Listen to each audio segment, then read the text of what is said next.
Madam, எனக்காக ஒரு help பண்ண முடியுமா? சொல்லுப்பா, என்ன வேணும்? இந்த வண்டியை மட்டும் கொஞ்சம் தள்ள முடியுமா? என்னது, நான் தள்ளணுமா? இல்ல நீங்க நினைக்கிற மாதிரி ஃபுல்லா இல்ல, சும்மா லைட்டா மூவ் மட்டும் பண்ணா போதும். கொஞ்சம் எனக்காக பண்ணுங்களா ப்ளீஸ்? சரி.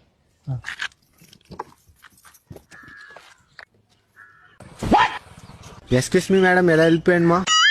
மேடம் பெட்ரோல் இல்லைங்களா, வாங்கிட்டு வரட்டுங்களா? ஹேய், கம்முனு இருங்கடா. மேடம் பெட்ரோல் தரல இல்ல, இந்த நான் தரேன்.